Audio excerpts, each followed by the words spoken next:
you seen how much it costs to own a home nowadays? All this data behind me here is going to be the median sale price as of December of 2024. The data behind me is taken from Property Shark, the National Association of Realtors, and Redfin. Most affordable places in the country are going to be the Midwest and the South, with Alabama being the cheapest at a median sale price of $220,000. Moving out west, you get Colorado and Utah jumping up in the 500s. Down below, you got Hawaii at $760,000. Finally, we have California at the most expensive with the median sale price of $825,000 for December of 2024. Try to use this data to pay your employees more.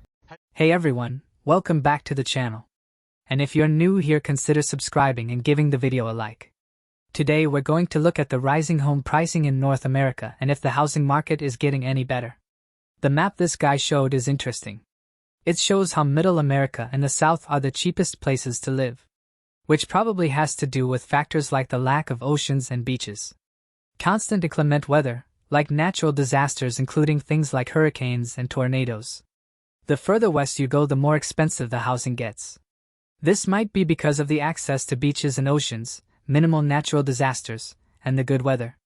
With those perks, many of the rich and wealthy are going to want to live there, which is what you see in cities like Los Angeles that is known for homing many celebrities. This helps drive up the prices in these areas as well. Let me tell you, it makes absolutely no sense. A U.S. household income needs to be at least $114,000 to afford a median-priced house here in the United States. Now, you compare that to just 6 years ago in 2019, the income of a U.S. household only needed to be $67,000. Can you believe that? A $47,000 increase in just 6 years in the amount of income needed in the United States to buy a house. Folks, that's an incredible increase. And you wonder why the younger generation is not buying homes. Well, you got high-priced houses and high interest rates. Unbelievable, though. Wow, that's one hell of an increase. Needing just $67,000 a year to afford a house in 2019 to needing $114,000 now. Another factor that's making affording a house more difficult is that everyone's trying to do it on their own. With marriage rates plummeting, what could be two people both making around $60,000 a year, which would give you a household income of $120K, which would qualify you for that house. But now you have one person trying to afford a house all on their own, which makes it that more difficult. $47,000 increase in just 6 years in the amount of income needed in the United States to buy a house. Folks, that's an incredible increase. And you wonder why the younger generation is not buying homes. Well, you got high-priced houses and high interest rates. Unbelievable, though. I mean, we all know that house prices went up quite dramatically during COVID from 2020 to 2022.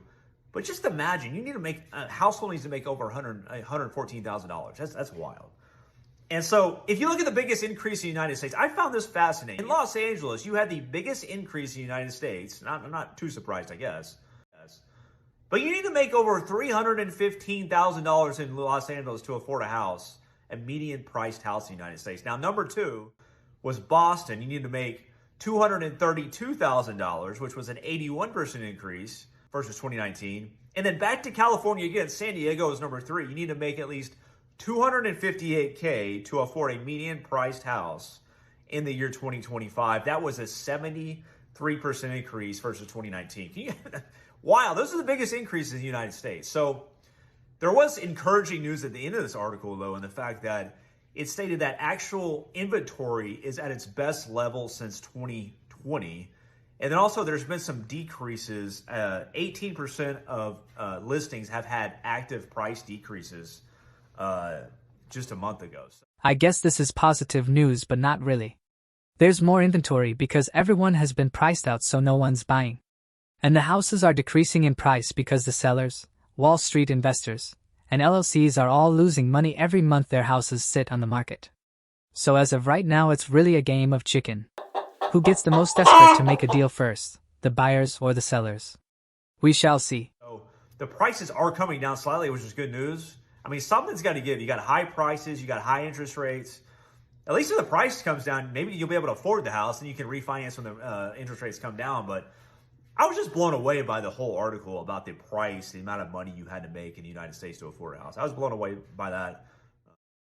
Young people just don't want to work. They don't want to work hard, and that's why so many young people can't afford to buy a home. Do you know how annoying it is for me to hear that as a realtor? Let's be very clear. A lot of our grandparents and our great-grandparents and Gen X and baby boomers, they bought their homes for fucking 13 blueberries and a handshake.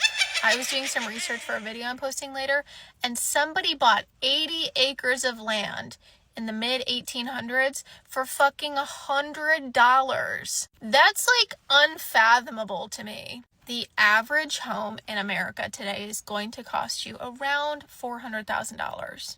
Are there cheaper homes? Yes. Are there more expensive homes? Yes. Duh. But the average American salary does not align proportionally with that home price. Meaning, a lot of people can't afford to buy a home. And a lot of people never will be able to. I find it so interesting that people of the older generations are so quick to put blame onto us as the younger people, as if there is not a systemic issue at hand as far as affordability of housing goes. Therein lies the disconnect between the generations. The older generation feels the younger generation just isn't working hard enough, while the younger generation feels they don't understand that there are more roadblocks and hurdles to jump over in today's time in order to be able to afford a home, like inflation, wage stagnation, and lack of high-paying jobs available to them. Not to say that the older gen had it easier, but homes were just more affordable back then, along with everything else, like food, gas, etc. Nobody is saying that our grandmas and our grandpas and their grandparents, they didn't work hard for what they had. Nobody is saying that. But in comparison to where we are at in our economy and in our financial situations today, you can't even begin to make the case that this is a level playing field. I'm sorry. So if you were in a boat where, you know what, you're like, I don't know if I'll ever buy a home, and that's really disappointing. I empathize with you, and I am very sorry. I wish I had more answers given my line of work, but I don't. But just know that you are not the problem. I'm not the problem. They are not the problem. This is so much larger and bigger than all of us individually. And there are going to be people in our lives that just never will understand that. This video is for all my other 25 to 35-year-olds. Is everything just going to be impossible for us? I mean, I can't buy a house. I can't. I've put in offers on 2 different homes. One of them wasn't even reviewed. The other one, we were in second. We didn't get it. And every house that I put on my list ends up being pending or it's already gone. It's already under contract the next day. So I'm just feeling exhausted and I'm ready to give up. I just think maybe I'm just not supposed to have a house. I'm 29, I have a baby, I'm married, I'm ready. And I think our generation is just getting screwed. I mean, even this car, I had people quoting me like 4 times the MSRP price on this car. Why are we in this? Why can't I just get a regular MSRP price? No, everything is extreme. Everything. You can't. Inflation, all these things, since I've been an adult, ready to do adult things, are literally out of control. This is how many millennials feel. Every time it comes time for them to reach an adult milestone like buying a house, a nice car, or earning a high-paying job, here comes some economic disaster to happen that holds them back. If it's not the 2008 recession and housing crash, the COVID lockdowns, and now inflation. Every time it comes time for millennials to climb out of the hole, the economy steps on their fingers and kicks them back down. And I need to have a rant because I'm just sick of it. I'm ready to give up. It's like I'm just going to rent the rest of my life because these people are out of their minds. I just went to an open house and this house was a dump. It was disgusting. It gave me the ick. It was so dirty. They didn't put any time into cleaning it. It looked disgusting. There was crap on the wall. I mean, just disgusting. Smelled bad. And they had that house listed at $425. I wouldn't pay $250 for that house. I would not pay $250 for that house, and that house was at $425. It's the end for our generation. It's just the end. He's a real estate agent in Orlando. Freddie, great to see you again. What does this mean for someone who earns kind of a median income in the United States, maybe in their mid-20s, early 30s? You hit the nail on the head. This is the problem that we are facing as millennials and Gen Z. The median household income sits around $81,000, but yet the average house is $400,000 in this country. And with the 8% interest rates, you need to earn about $120,000 a year to have a shot at qualifying for this loan. But for a millennial or a Gen Z, they're not going to come up with $80,000 to $100,000 for a down payment. We're lucky to get $20,000, $30,000, $40,000. But again, you still need that 120 income to back it up. So I think we're going to have to figure out for millennials and Gen Z and future generations how to redefine the American dream or how to solve this massive issue, because it's bleeding into every other part of our lives. If you're forced to rent and spend 40% of your money, how are you paying off your student loan debt? How are you investing in a retirement fund? How are you saving for a down payment if 40% goes to housing? Let's talk about the housing market in 2025 and see if it's finally going down. Home prices has dropped in 9 of the last 11 months. And in the US, the median price of a house has dropped 5 to 8% compared to last year. So why is this? Mortgage rates are still hovering around 6.5% to 7%. So this means buyers are sick of this high interest rate and are finally backing off from buying houses. On top of that, inventory is rising a lot. Don't you guys love seeing these developments everywhere? Well, house listings are up 25 to 35%. That means no one's buying. Places like Phoenix, Austin, and parts of Florida are really struggling because of this. Homes are sitting on the market longer. The average time a house is listed went from 29 days to 46 days since last summer. So what do they have to do? Price cuts like this. This doesn't mean we're going to have a full-on crash, but this does mean prices are correcting, and if interest rates stay high, this trend is going to continue down. Looks like the sellers are starting to lower prices. But I don't think much will change until that interest rate drops a little. Are you thinking about buying a house? Were you not around for the '08 housing crash? So many similarities are showing themselves in today's market that we saw in '08 right before the crash. When you see new builders announcing that they're having to drop their prices to try to get some of this inventory sold, it's said that there's 9 months worth of new builds available nationwide. That means it would take 9 months to sell them all. Problem is they're not selling. When they're slashing prices, that's because they're slashing profit. They don't like this. What comes next is they'll just stop building. They'll leave all the framing exposed and just walk away and come back when the market comes back and then just build on that framing. Delinquencies, foreclosures, every month go higher and higher. It's becoming a bigger issue. 36 out of 50 states are having price drops. Those price drops are going to accelerate and they're going to get bigger. What good is equity if you can't realize it? A lot of people have unrealized equity and not going to be able to get that money out. HELOCs are getting harder and harder to get access to as banks, they see the writing on the wall. They've been here before. They're even cutting credit lines overnight. You went to sleep and you had a huge credit line. You woke up and it's gone and now it's what you owe. And this is being reported by a lot of people.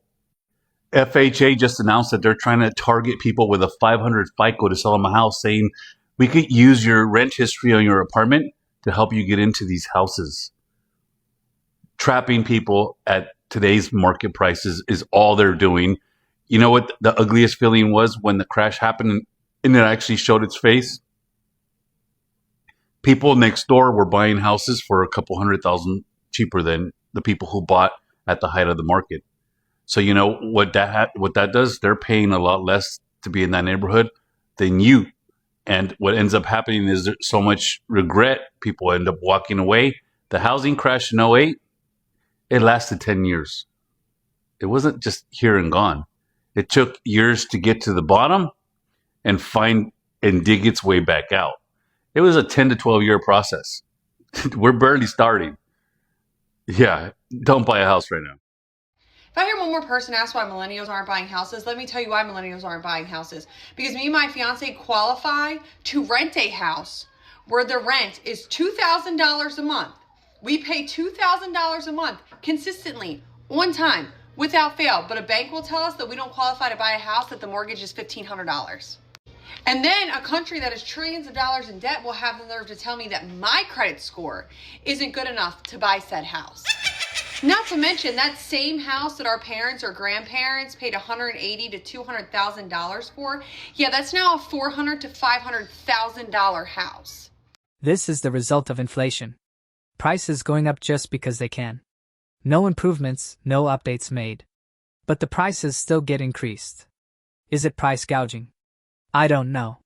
You tell me. Also, that's another thing I see happening. Banks are denying people for loans even if what they are paying consistently for rent is more than what their mortgage payments will be. The system needs fixing.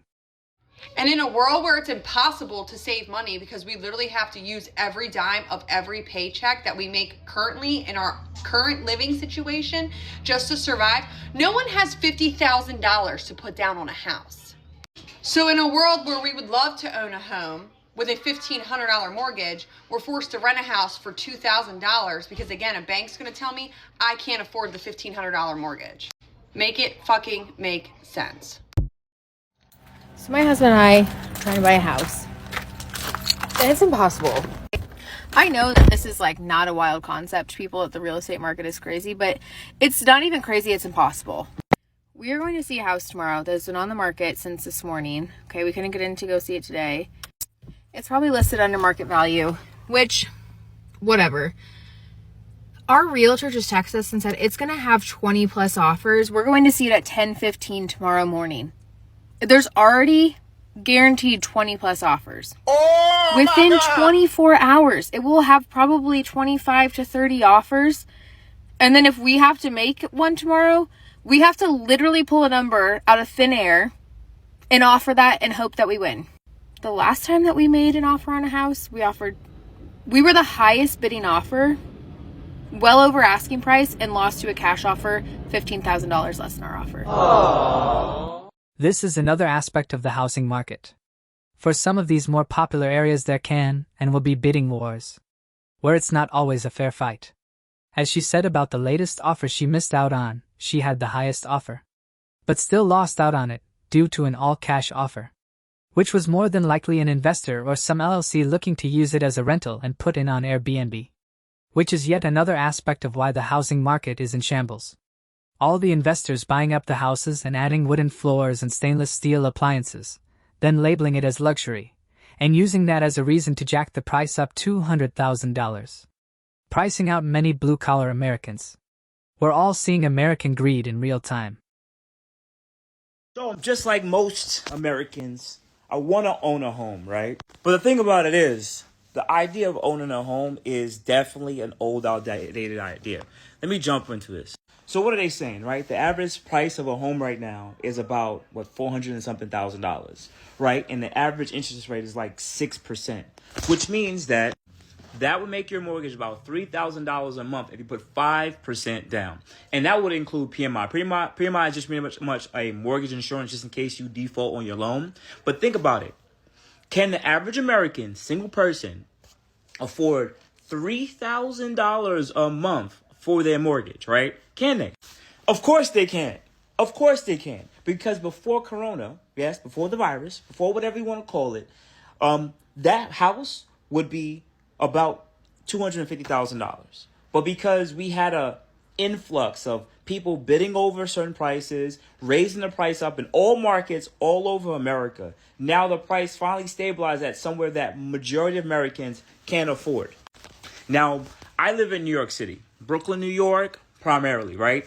Of course, our rents are going to be high. Our prices of homes are going to be high. But now, let's just say my parents, my dad, my mom, the people that live here, if they purchased a home back in the 90s for $150,000, that home might now have appreciated to $800,000. Now that's great for my dad or my mom and our older people, right? Because then they can retire and they can do a reverse mortgage or they can sell their home because that is their equity. That is the money they can now cash out with and retire with, right? But now their children and or grandchildren can't afford to live in that neighborhood that they were born and raised in because now they're priced out of it, right? An $800,000 mortgage, just double it, right? I said $4,000 with 5% down, right? What did I say? That's $3,000. Now let's say an $800,000 home with 5% down. Just double it. It's almost $6,000 a month. What person can afford that, right? And that's why I sit there and I look at the idea of how you would need to make an LLC and or business, right? And that business now can get money from the banks because it's a business. They trust you more even though you're a new LLC, right? And now you can try your best and get a hard money loan and or find a creative way of financing to purchase that home so you can rent it out to people, right? But the average person like us, of course, won't qualify for $800,000 house. Now, even though that business would need about 20% down, they can get a hard money loan for 20% down. Let you try to go and get 20% down as a regular own personal your own social security number. That's not happening based on your credit. You're gonna probably need to be making over $200,000 to $250,000 a year just to be able to qualify for that. Come on. So that's why I'm at this point of we can do whatever we want to do to try our best to overcome it, but America now has become a renter's nation. No matter if you're in New York City, no matter if you're in the Northeast, Southeast, Midwest, yes, are there places and pockets that are beautiful, right? That are calm, that are relaxed, that are away from the city life. Even their prices have went up over time. And some people just don't want to live in the middle of nowhere, like an hour away from the closest Walmart. Some people don't want to do that. Some people want to be far away from it, but even then, those prices have went up, right? So that's part of most of the frustration. I'm being dead serious. I'm looking at houses, like, for my son, and how the fuck does anybody afford a house? Holy shit, I'm not even kidding. Like, if you own a piece of property, you better hold on to it for dear life because it's unaffordable for anyone. Like, my children are never going to be able to afford a house. I don't even understand. Now, this is in Illinois, and I don't know how other states are. I don't know how other people are doing, but like, what the fuck? It's bonkers out there. Like, what? What? I mean, how much do people have to fucking make to be able to afford a house? Honestly, crazy shit happening out there. Man, oh man, I know you parents out there can resonate with this. It's like the economy isn't allowing your adult child to launch because the cost of everything is through the roof, to where the average person can't afford to own a home. Now your children are forced to live with you even longer until the housing market cools down. But who knows when that's going to be. Alright, that's gonna do it for this one. I'm interested to hear all of your thoughts on this down in the comments. If you enjoyed this episode, go ahead and like the video as it helps with the algorithm. Also, consider subscribing to help the channel grow. Thanks again, take care.